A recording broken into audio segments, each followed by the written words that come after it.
Welcome back to the Medium Cool Show, episode 4. This is our 4th episode, dude.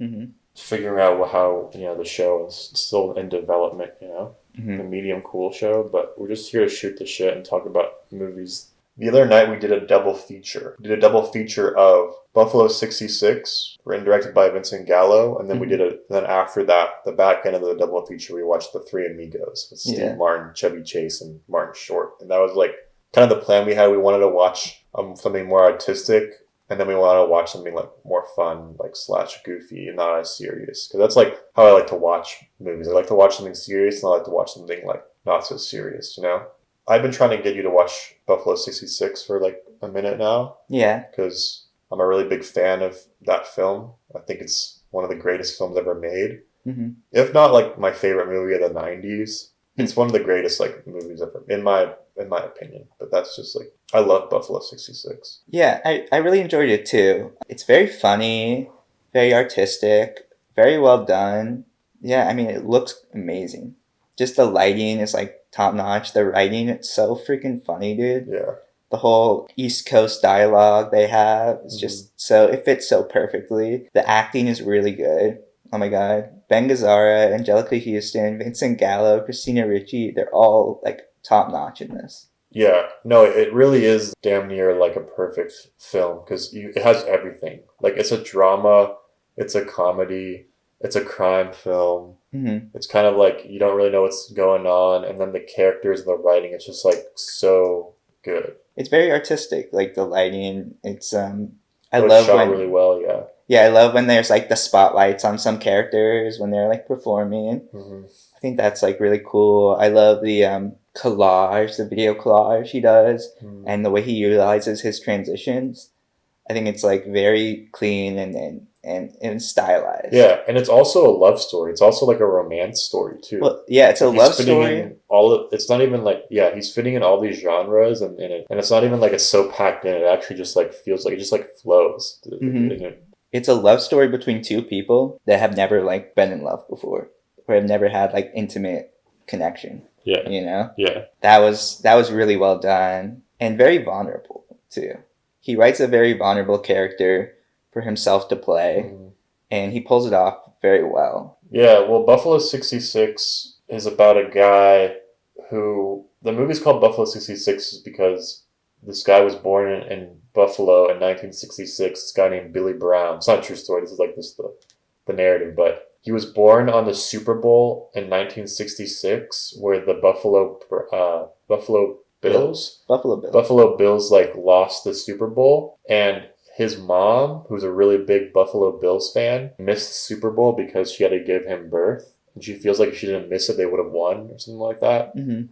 The beginning of the film, we see him getting out of prison, and this fucking crazy ass shot of him like walking out of this fucking gate, and he gets out of prison, and he never told his parents like where he went. Mm-hmm. So he has to pretend like he had to go away because he had some big CIA or like high level government operation job. Well, he doesn't tell them. Another thing like that plays into the comedy of it is they don't give a fuck. Like they don't even ask where he was. They don't question it. They kind of forget about him.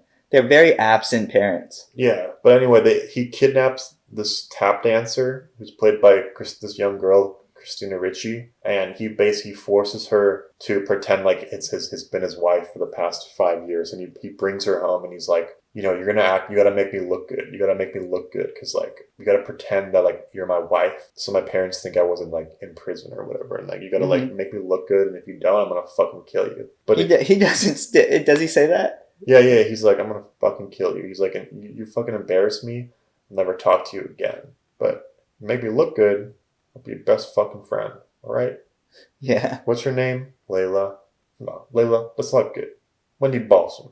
Wendy Balsam. Yeah. He's like these fucking New York actors, and he has like this esoteric, wacky family with Ben Gazzara and Angelica Houston, and that whole like dinner scene, that whole sequence is so good. Yeah, I love the way they frame it too, where it's like a small little square table. Whoever is like absent is where the camera is. Yeah. And they frame 3 of them at a time.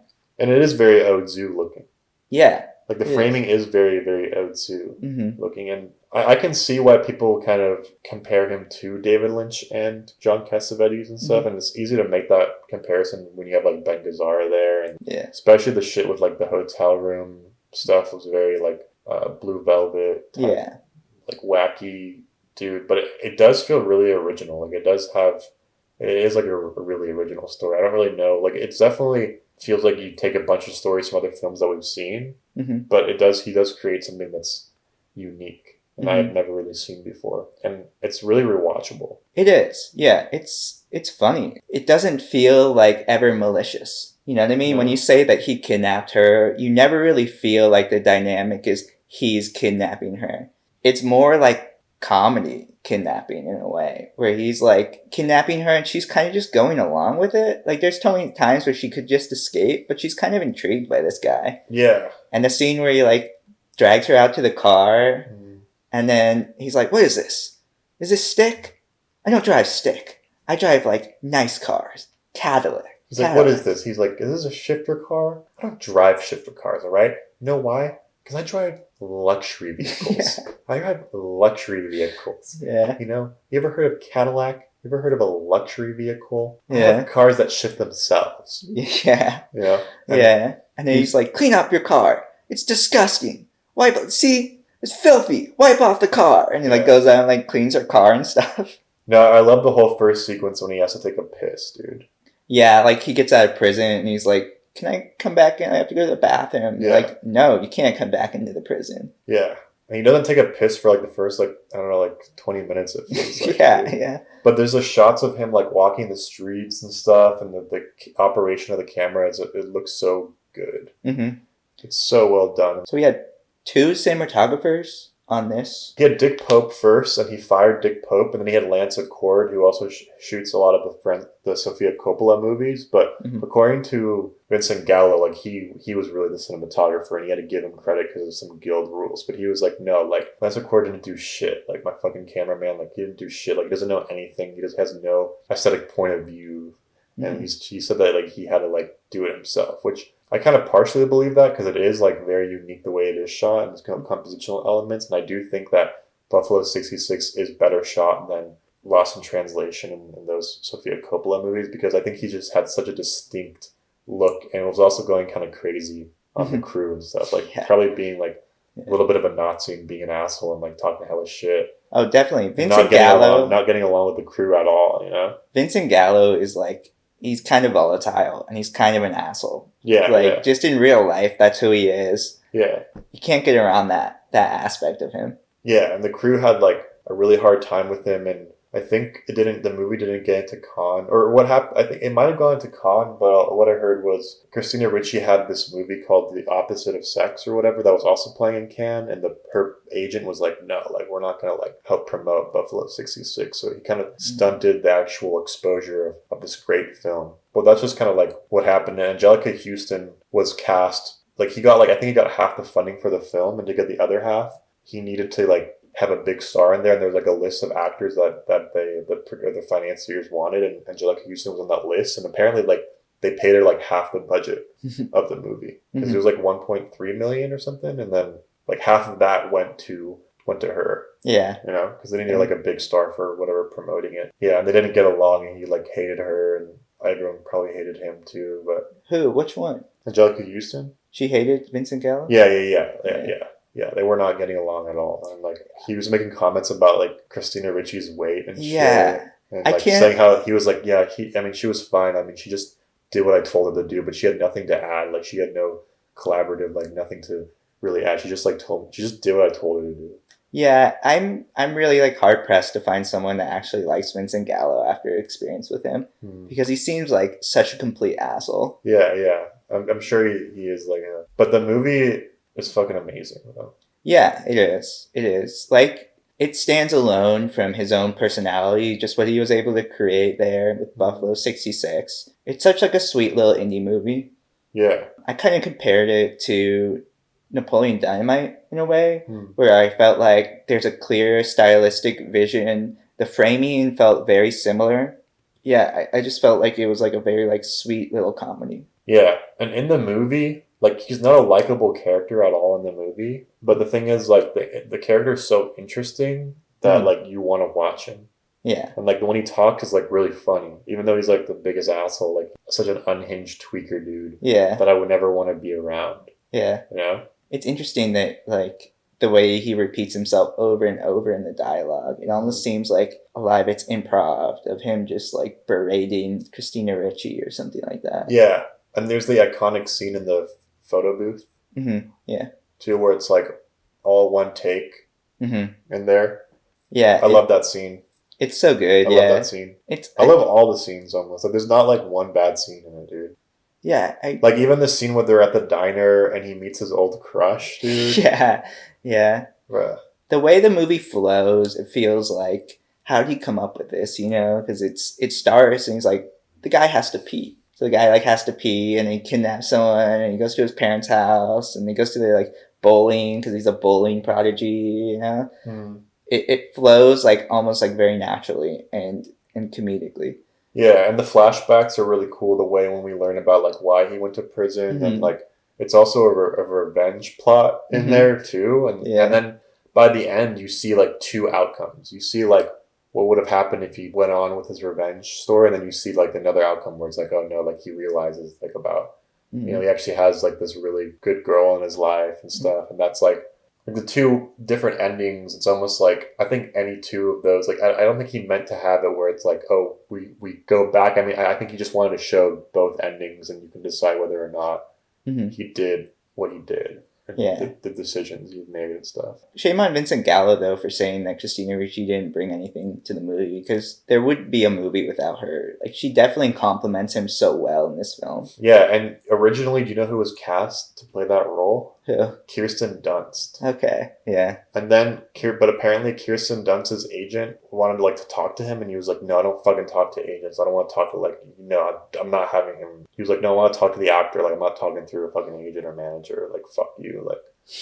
I don't do that shit. Yeah. Which I get. Like, you don't want agent like meddling with your shit. Like, where the fuck is the actor? Let me talk. I collaborate with the actors. Yeah, but there is a process to it, you know? Like, I get it. You could have been nicer, you know? But I get it. I think, yeah, you could have, but like, yeah, but that's just not who. He's just like a fucked up, sad guy.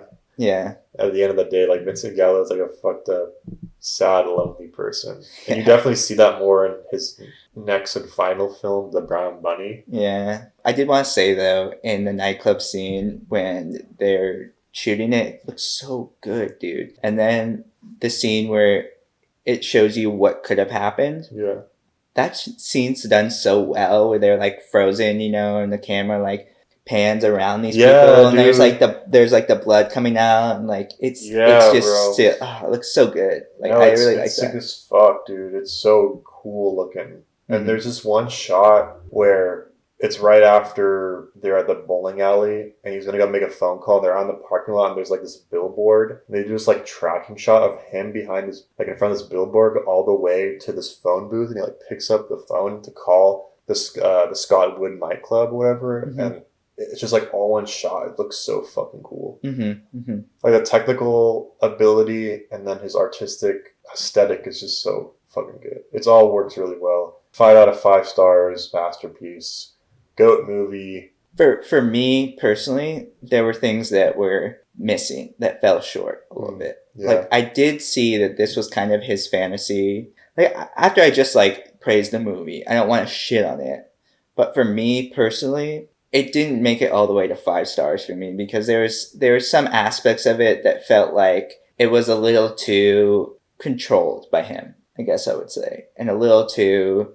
The way they write the character to be a complete asshole and then try to have him be very redeemable at the end, in a way, just didn't really hit for me. Yeah, there's definitely, like, I can see maybe how there wasn't, like, too much resistance from Christina Ricci, like, the character and stuff. But also, there is a point in the film where she's like, no, I'm not leaving. I'm not fucking going with you, you know? And then he finally, like, comes back to her. And that's, like, a point where it's like, okay, but, like, we got that in the movie. It's not completely, like, she's like fawning over this guy like that she's, you know, obsessed with. But yeah, I can see like the wet dream fantasy thing. But also like cinema is a thing about cinema is that it is a wet dream fantasy. A lot of things you watch are because you have fantasies about things, and you have fantasies about women and love stories that you want to have in your own life, you know? Mm-hmm. And definitely, like, there's a lot of men that probably feel like it is kind of like a wet dream fantasy, but that's like why we watch films too. Yeah. You know? And that's probably how you feel like people watch films because they want to live in that world and live in that, have that romance for themselves. Yeah, he's like an older guy, like, that kidnaps a girl and stuff, and they fall in love. But, like, yeah, maybe it is a little bit like Wish Fulfillment and Wet Dreamy, but still, cinema does give you hope sometimes. And there's a little bit in this film, as well as, like, a lot of other shit. Mm-hmm. Yeah, on Christina Ricci, I do want to say that I love that you can see her character sees him for who he is. Mm-hmm. Which is kind of like a sad, lonely, nerdy guy. Even though he has this like tough guy asshole attitude, she recognizes that he's very like sensitive and he doesn't want people to see that side of him, but he is like very like vulnerable. And I think she's like drawn to that. She kind of like nurtures that. So I really did like that aspect of the movie. It is a different type of love story that I've never really seen before like that. And it's almost like at what point in the story is she just trying to survive, and at what point is she actually want to stay with him? Mm-hmm. Yeah, it is like it plays out like comedy in that way, because I do feel like I never felt like there was a point she was trying to get away. I always felt like she was kind of just like, okay, sure, like, yeah, we're going to your parents' house. I hope they don't have meat because I'm vegetarian or something like that. She's like, what are they serving? Do you know what we're going to eat? You know, and like she's asking questions like that. It's almost like she's like having fun with it. Yeah. You know? She's weird too. That's the thing. Like he picks a girl up and she's like just as weird as him. Yeah, well, all the fucking characters are weird as fuck. That's true, like the guy who works at the bowling alley, dude. That's true, yeah. Like, and his ex is like girl, yeah, the Rosanna Arquette character and like her fiance, and they're like all really weird. Yeah. Mickey Rourke. His parents. Dune / Rocky. And also, this movie takes place, it's like very grounded. It's like these are real people living in the world, and they're showing kind of some gross scenes in there. Like Buffalo like looks ugly. It's not like a fantastical thing, even though there's like sort of fantastical elements in the picture itself, but they're not. It's very like working class Buffalo, New York, like feeling, you know, and like the grays and like the hues. It all works to like the detriment of the picture. It's all so like cohesively, like the aesthetic lends to the actual narrative and the world of the story. I agree with that. I just I love like the grays, like you were saying. Yeah, it's shot so bleakly, but it fits so perfectly, and it all adds to this fantastical feel, even though there's no fantastical elements to it. I can see why people are like, oh, it's so Lynchian, but it's just because it's like weird, you know. I loved his parents too. Yeah. God, I mean, it sucks that Angelica Houston. Probably no one got along with Vincent Gallo on that set, but they played those roles so perfectly. Ben Gazzara and Angelica Houston, they're just like, as a parents, we're like, amazing. All she gives a fuck about are the Buffalo Bills. When people are like, oh, it's Billy. It's your son Billy. She's like, who? Yeah. Oh, my son Bill. Oh, yeah. And then like Ben Gazzara, just only thing he gives a fuck about is like eating. Yeah.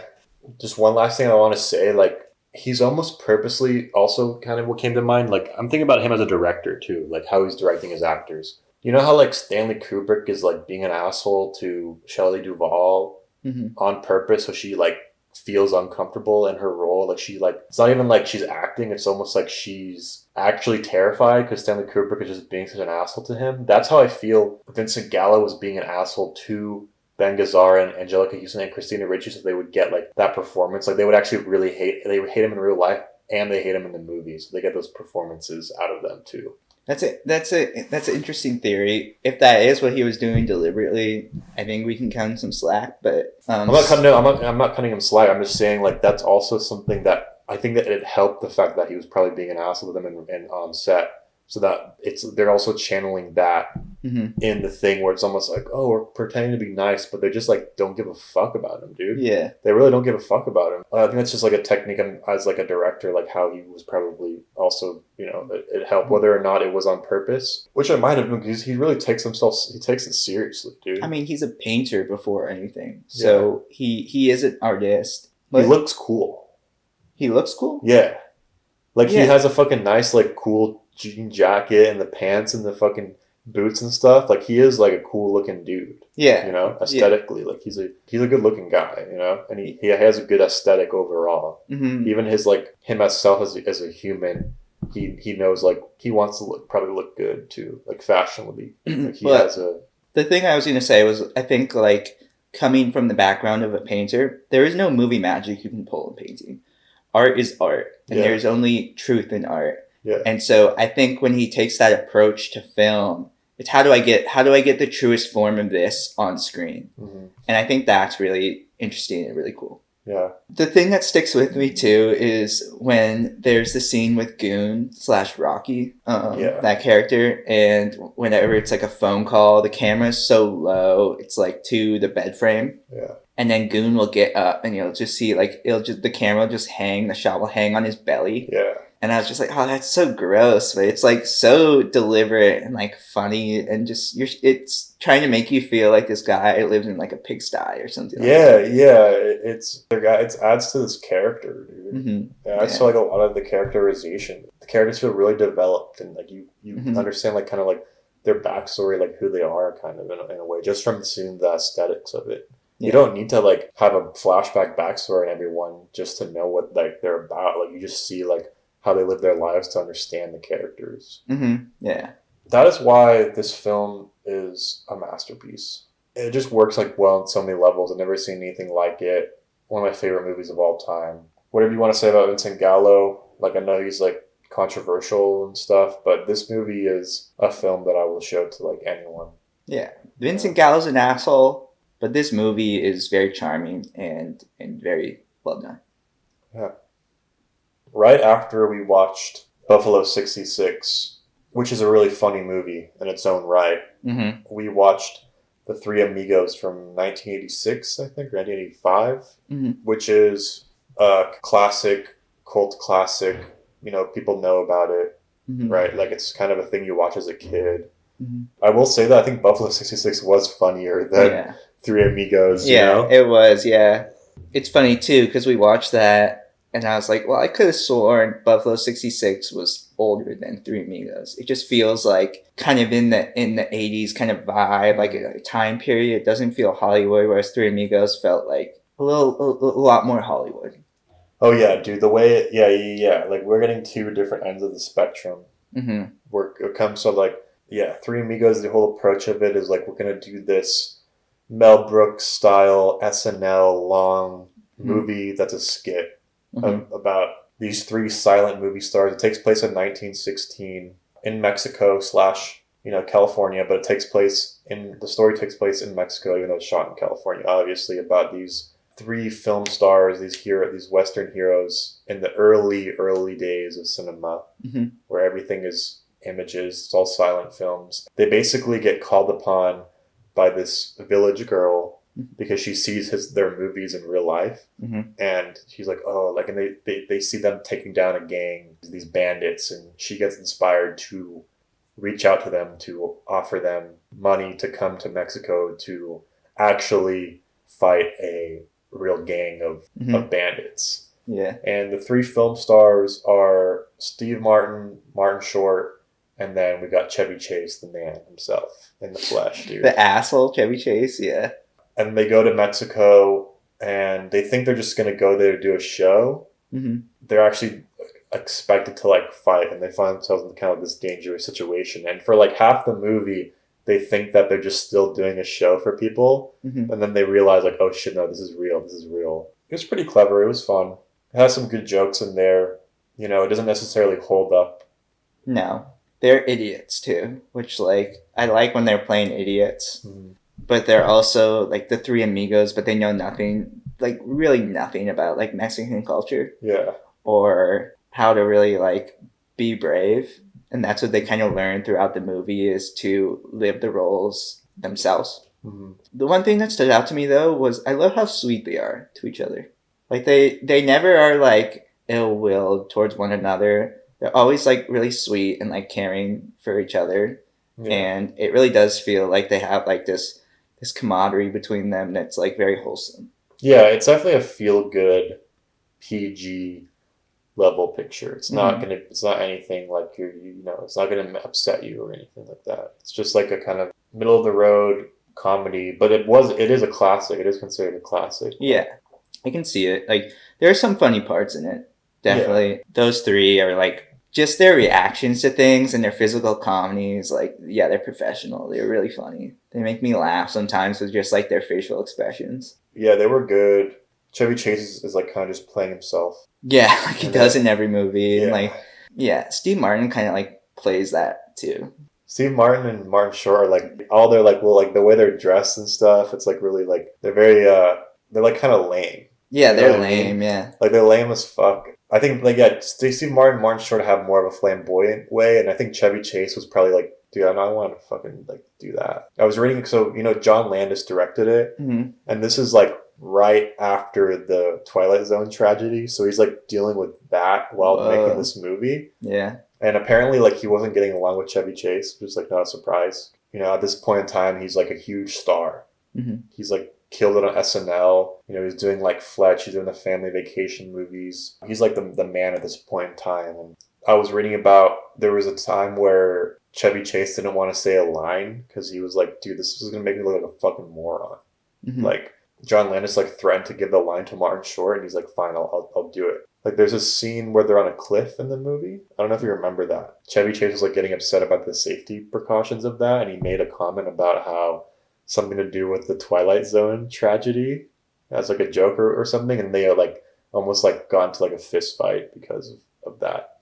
Damn. John Landis and them. But from what I've heard, like, John Landis is also kind of an asshole, dude. Really? And his son is a fucking asshole. Like, Max Landis? If you read about him, dude, he's done some fucked up shit. Like, he was, like, hit in the Me Too. Really? Yeah. But we can talk about that another time. But yeah, that's just like a little bit of a background with the production and just some interesting things that happen. Because I can totally see that. Because Chevy Chase is like, no, I don't want to do anything that's gonna make me look bad. Like, I'm on the top of my game right now. Like, I'm a 6'4" dude. Like, I don't want to be like a fucking moron. And I kind of see it in this because Steve Martin and Martin Short kind of like seem to take more of a role in this picture than Chevy Chase. They're a duo. It felt like they're a duo and Chevy Chase is added on. Yeah, but the thing is, like, when they promoted the movie, like the top billed star, they marketed it with Chevy Chase. Even though it is really Steve Martin's like the main character of the film, but like at the time, Chevy Chase was like so big, they like marketed him as like the lead, even though he didn't really like do a lot in the movie, and the role, I don't even know if the role really fit him, dude. No, I felt like he was not fleshed out at all. No, like he wasn't, dude. He didn't do anything. Like every other character, you kind of get like a sense of who they are. Chevy Chase just felt like Chevy Chase in this like absurd comedy, just playing himself. Like he was never fleshed out. Doesn't like, I don't know. He just didn't add anything to this role. I feel like he could have put any other comedian in the role, minus the stardom he had at the time, and it would have been the same person. Yeah. There's some funny parts to it, though. It's kind of basic the way it's shot and put together and stuff, and like the way they handle the action is like not really that good because you can tell it's like a skit director who's directing it. It's not. Like, they don't have any like crazy stunts or anything, and also like a movie like this could never be made today because it's like it's like appropriating like hella Mexican culture and the way they depict like the Mexicans and the women and stuff, and like these three white guys who are dressed as like banderos like coming in and like being, we're the Three Amigos, and then it just like would never be made, and it doesn't necessarily like hold up. Also, there's the scene like what we talked about with the airplane. When they landed it in the town, and you just see the airplane, like there's like a shot of like the airplane coming in and like them yelling, and then you see like the girls and the villagers looking out the window, and it's like you expect there to be like a crash or something, but then it just like it cuts to them like already landed like fine in the town, and I was like, okay, this is definitely like a little hokey and Monty Python-y type shit going on too. But even then, like Monty Python has like some cutting edge like satirical. Yeah. Whereas Monty Python is a funnier, definitely more cutting edge than the Three Amigos. Three Amigos is kind of basic.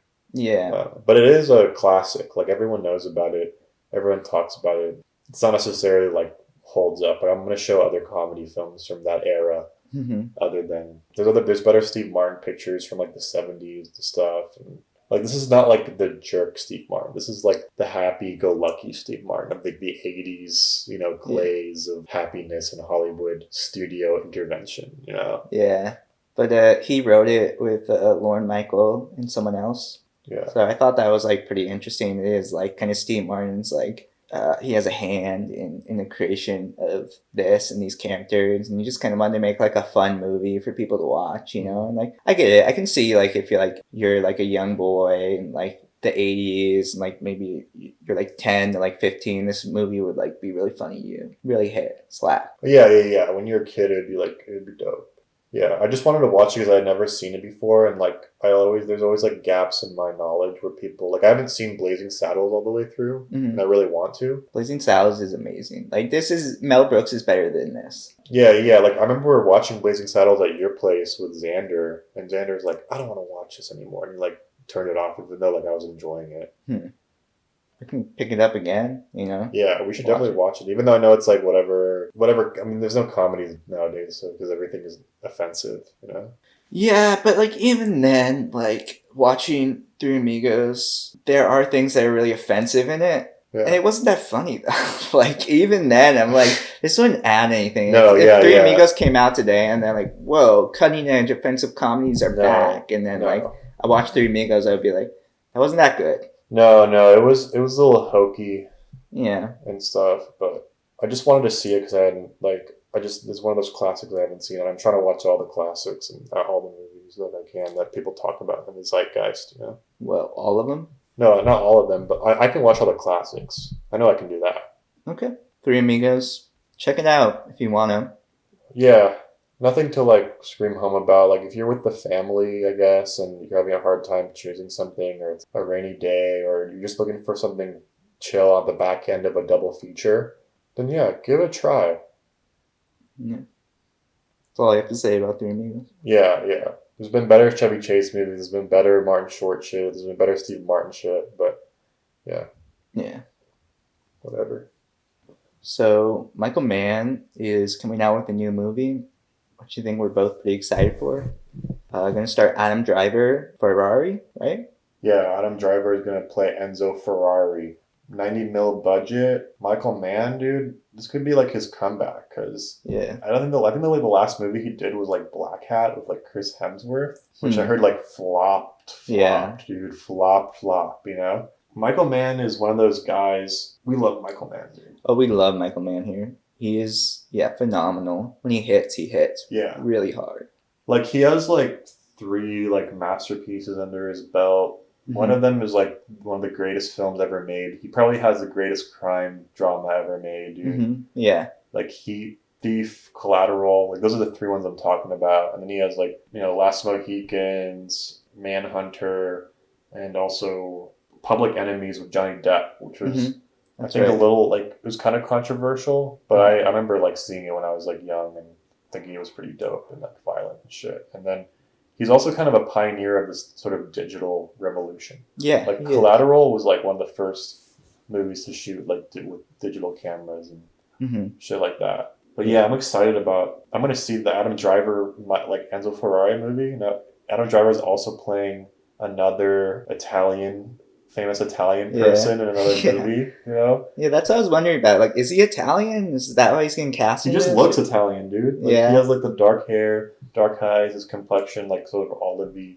complexion. When I saw him in House of Gucci, I was not happy. Like, I did not like House of Gucci at all. Yeah, that's what you're saying. House of Gucci was trash, bro. So I'm hoping this is like a comeback. This will make up for the fact Ridley Scott's House of Gucci, because House of Gucci I was really looking forward to. It looked really cool, like all the fashion stuff, and then it was just like fell off fast, boring, drab. Lady Gaga not good. Yeah, it did not hit with me. So I'm looking forward to the new Michael Mann movie. I think maybe is it coming out at the end of this year or is it next year? It will be like kind of in the future. I'm pumped. Whenever like Michael Mann does something with like action, I always feel like he pulls off those stunts flawlessly. So the fact that it would be driving sequences and stuff, I think he's gonna do really well. I really like. Yeah, dude. Yeah, it's gonna come out when? It says 2023. 2023. Okay. It's adapted from this book called Enzo Ferrari, the Man That Cars the Races, the Machine. And I think I think they're gonna do it's like Formula One type shit. Maybe. I don't know. I really don't know a lot about the history of Ferrari and stuff. Yeah, no, it's about him preparing for this race, dude. It's about him preparing for this race. So I fucking hope it'll be like some dope ass races and stuff. Like it'll be like some Ford v Ferrari type shit. Because I love Ford v Ferrari and I love like racing movies and stuff. Yeah. And I hope he really can take it to the next level. Because Ford v Ferrari is now the standard for these like autobiographical, this biographical historical like race films. That's like the standard benchmark. And I hope Michael Mann can bring something to it. Mm-hmm. Which I think he easily can do, because we need to come back from Michael Mann. Like he's needed in cinema. Yeah, he is. Even though he's given us a lot anyway, like he's already a goat in like his own right. Mm-hmm. This one, I'm really pulling for him.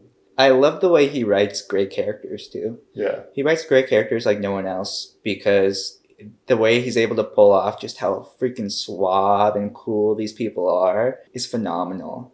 And I think he's probably going to do that with Adam Driver in Ferrari, De Niro in Heat, and Al Pacino. Like, that's what I hope to get from this movie. Yeah, for sure. And also Penelope Cruz and Shailene Woodley, who I haven't seen for a minute now. Yeah, I haven't seen her in a minute. No, they actually finished. So they shot August 17th, 2022, and they wrapped in. So they shot for 3 months apparently. So they're probably editing it now. Yeah, based on Enzo Ferrari. Yeah, 90 mil budget, dude. Like, that's just like, they don't just hand that out, bro. Like, it has to be good. Like, that's something that we can look forward to. Yeah, and Adam Driver was apparently he just wrapped up shooting for Francis Ford Coppola's new movie too. Oh, yeah, dude. You know, he's going to star in that with, I can't remember who else, but... Megapolis, a lot of people. There's like a lot of people. There's a lot of people in it, yeah. Adam Driver is on a roll, bro. Well, yeah, he's a great actor. Yeah, he's like a real actor for sure. Yeah, he is phenomenal. Say what you want about like things he's been in that have been bad. You can't say that Adam Driver's bad. He really takes his role seriously, and he always brings something unique to the characters. Yeah, no, he's been doing shit. He's been at it for a minute. He's like still like young, dude. He's like 39, bro. Like he can he might be a legend for sure. I don't think he's a legend now, but yeah, he's pretty sick. Yeah, he's a real actor. Like he sticks around because like. He's actually like a serious actor, not like a movie star. Mm-hmm. But he is an actor that is a movie star. Mm-hmm. You know? Especially when he did the fucking Star Wars movies and stuff. Yeah. There's only like 2 working film brats today. Like if we're talking about, and that's like Spielberg. Wait, what are the film brats? Like, do you want to explain that? Yeah. I'm just going into it. I'm just gonna say the main 5 film brats. There's some other guys in there. I would say from like the USC, NYU, 60s film school brats, you got Spielberg, Coppola, Scorsese, De Palma, and then you got George Lucas in there. Those are like the main 5 ones from what my knowledge. You know, you got other guys in there like Peter Bogdanovich, you got like Hal Ashby and like Bob Rafelson, Robert Altman, you know. Mm-hmm. But I think those other 3, besides Bogdanovich, those guys, like all those guys are new Hollywood directors, definitely.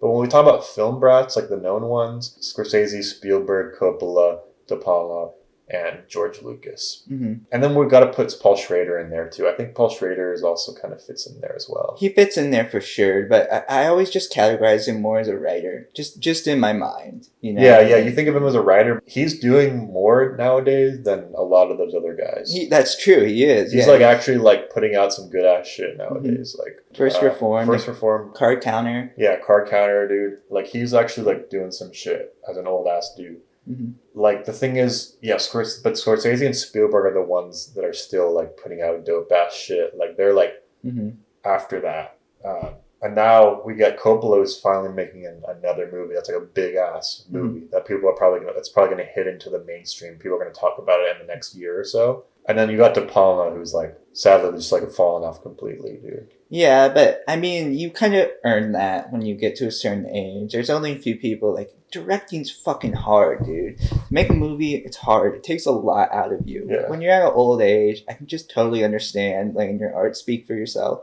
and just taking a step back. You earned it, you know? Yeah. That's kind of what George Lucas does too. I mean, like probably one of the most well-known IP in the world, and he's just like on a ranch, fucking chilling, you know, in NorCal. Mm-hmm.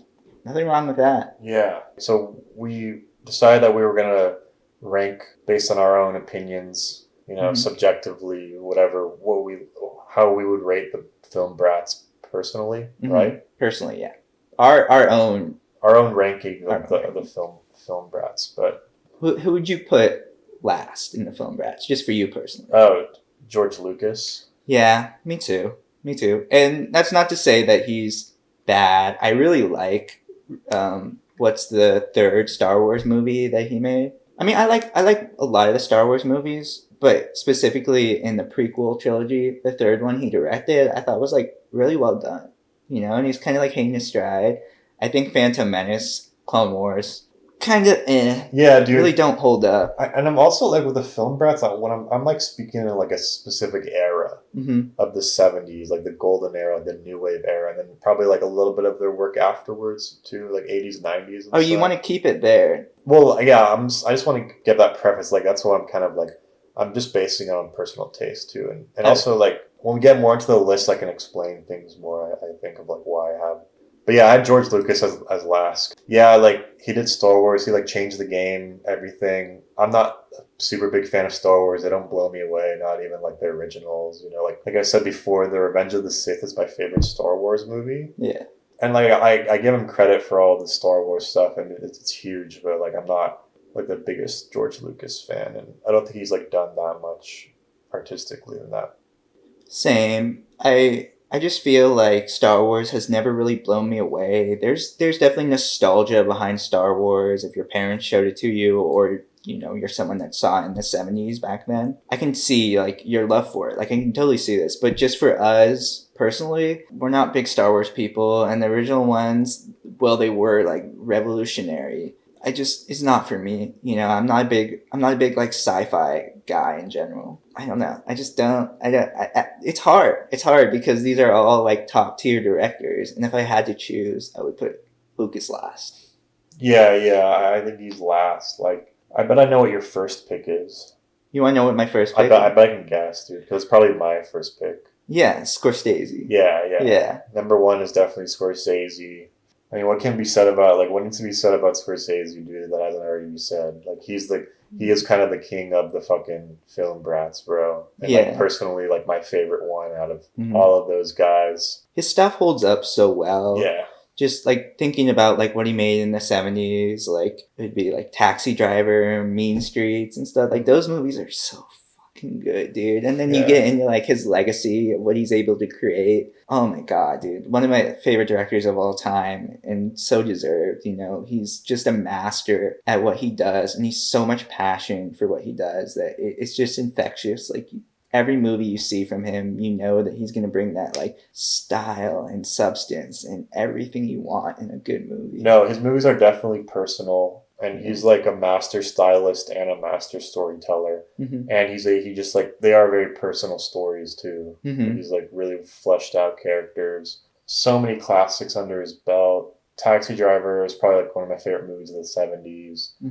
Like Raging Bull, Goodfellas, Casino, Mean Streets, dude. Yeah. And then just talking about like his later part of his career too, even though I'm not taking too much of that into account when it comes to this list, but you go to see, when you make some movie, like you go to see it still. I go to see fucking Irishman. I go to see Wolf of Wall Street, dude. I went to go see Silence when it came out, dude. One of the most influential directors ever, and one of the GOATs for real. Yeah. His legacy is unmatched at this point. If we're going to talk about the number 4 pick, I think we're going to have different ones. Mine is a little controversial, I think. Yeah. Mine's a little controversial. Yeah. Like it's definitely, I think it's a hot take. But if we're going on personal tastes and stuff, we're going on like things that I would prefer to watch more. You let loose, dude. Dude, Steven Spielberg, I have number 4. Yeah, I could, yeah. For you personally, I guess just give us your reasoning for that. Yeah, so Steven Spielberg, who I love, just because he's 4th, it doesn't mean like anything. Like he's obviously the highest grossing director of all time. So many classics under his belt. Changed the game with George Lucas. But another thing is that he changed the game because he's an innovator. but also he changed the game, and there were some consequences to the whole fucking Yeah. all of cinema because of him and George Lucas. So they kind of like, in a way, like fucked things up like unintentionally. Because I do believe like they're like, oh, I want to make something good. I want to make movies that are really fun and good, and like Jaws, Star Wars. Like they were like the first real blockbuster, and that was like kind of a shift that happened. I love a lot of his movies. I think he's a little corny. Yeah, I mean, his movies are intended for a family. Yeah, right? yeah. He's a little corny. Besides, like, The Fablemans, that was a very personal story. Obviously, it's about him. There are definitely a lot of emotion in them, but I don't, like, feel like his characterizations or his characters are, like, really that in-depth compared to, like, some other... But I just, yeah, the stories he tells, it's very, like, the grand Hollywood scale. It's not super style. It's invisible. He's a very good invisible filmmaker, where it's like effortless, like everything is serving the story and stuff, but there isn't like too much of like an authorship to his movies, like stylistically. And like I said, I'm a very like stylistic auteur type guy, and like Spielberg, like he's an auteur, like there's a certain flavor, but it's still like very mainstream, and like obviously he has like crazy technical skills. His craft is amazing. It speaks for itself. What he's able to do in Jaws, just like no one else has been able to do before. Like in Indiana Jones, this is like practical stuff he's able to pull off as a director. He just seems so competent, and that's something that like carries through. And when you watch his movies, you can just tell that he's great at building a world. And it's not like he's building a world off of like multiple movies. He builds a world within that one movie. Yeah. And that's really impressive to me. I also think that Spielberg is like the most hired hand director out of the film Brats. Like he's not going to write his own story, his own screenplay to like direct it. Like it's going to be like someone's like based on a book or like something that's like popular or whatever. And then he's like gets hired to like direct it. Like he's like a real studio. Yeah, but he has agency in what he chooses. Definitely with his reputation, he's definitely has a role in what he picks to direct. Yeah. For me personally, my number 4th is Brian De Palma, and I love Brian De Palma, like Scarface, Carrie.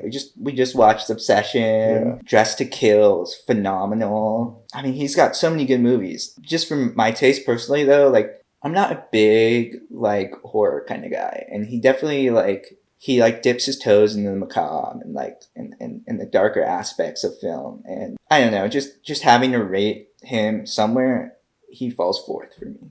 Yeah. Well, Brian De Palma for me, I have him number 2. Yeah. I have Martin Scorsese, Brian De Palma, 3 is Coppola, and then 4 is Spielberg, and then 5 is George Lucas. For me, it's Scorsese, Coppola, Spielberg, De Palma, Lucas. Yeah. Like I said, I got De Palma number 2 because, like he's like a master stylist. I love his filmmaking. And that's like a very personal take of mine. But like I think he's so underrated and gets like overshadowed by these other like figures. You know what I'm saying? But I really think he's very inspirational. Everything is so tight, the way it's shot, like his overall aesthetic, and then his stories that he tells, they're just like hypnotic. And it was so like good. And I just like love his movies, like Blowout, Dressed to Kill. Yeah. Amazing. Blowout. Oh my god, dude. Blowout's amazing. Yeah, his movies do look, I think aside from Scorsese, look like the most stylized. And they look really pretty. Yeah, they look like great, dude. And his editing, it's cool. And it's not like you said, it's not all style over substance. Like he has like a cool narrative in there that he tells the story in a really cool way. And like he's got the Hitchcockian vibe. Like if Hitchcockian is a genre, then like he's like the leader of the fucking Hitchcockian genre, like the modernist Hitchcockian. Let's talk about Coppola then. Yeah, so I got Coppola 3. Yeah, I have him 2nd. Yeah. Coppola, 70s is his decade, dude. Dude, probably in that time. There's no one like as accomplished as a filmmaker than Francis Coppola in like the 70s. Yeah, I feel like if you just like that moment in time, 70s, that decade, and you rated all these people, Coppola would probably be number 1 for like everyone. Because here's what he was able to pull off in that time. Like, that success of movies he was able to direct has never been accomplished since, I feel. Yeah. Godfather Part 2, Conversation, Apocalypse Now. Like, oh my god, all those movies are so fucking good. We just need to talk about those 4 movies only. That's like, we don't really need to say anything like really else. Like, like Rumblefish is good. Bram Stoker's Dracula, like, I didn't hate it though, you know what I mean? Yeah. Like, I could still see like the charm to it and the substance. No, but it doesn't really like hold a candle like The Godfather's and The Conversation, Apocalypse Now. Like, you just need to see those 4 to understand. Super like inspirational as a filmmaker to me. Just to like get it done, like sacrifice everything. Like, you got to put all of your, just put it all in. He's an artist, storyteller. He's number 3 for me. Yeah. But, I put him above Spielberg, dude. Yeah. Yeah. That says like there's like a reason for that, and it's just because of those 70s movies. I also put him above Spielberg. Yeah. Yeah, Spielberg third. Spielberg, what he's able to do, and like Indiana Jones, just like from my childhood, I love those movies. And Jaws, and feels so wholesome, nostalgic, but crafted very, very well. Just for me personally, though, Coppola just hits. He hits, dude. Yeah. And The Godfather, I remember watching that for the first time and just being like absolutely blown away, because kind of have this perception of everyone's telling you this is the greatest movie of all time, and you watch it and you're actually blown away by it. Everyone was right. Go figures, Yeah. So you have him number 2 or number 3? Coppola? Yeah. I have him number 2. Yeah, I can see that, dude. I can see that. I can't say Coppola's better than Scorsese. Like, I can't say anyone is better than Scorsese, like, of that generation, dude. No. Oh man, I want to watch Raging Bull again. It's such a good movie. Yeah. He just slaps. And then just like learning about the history of Scorsese too, just like what he went through in his life, and just his perseverance of making movies and wanting to craft these stories and just pulling it off. It's just like such an inspirational story, and he really, really hits with every movie he makes, even ones that people don't like. Like, I find the like art in it. Yeah. I will say like Scorsese and Spielberg are the ones who are like really like super legendary still today. Mm-hmm. So I'll give it to them that. Like, that's definitely the edge. But I think Scorsese has that longevity and the artistic stuff like going. Comparing, like, I don't think Spielberg is as artistic as Martin Scorsese. Yeah, Spielberg has kind of misses sometimes. He has had in his career. Yeah.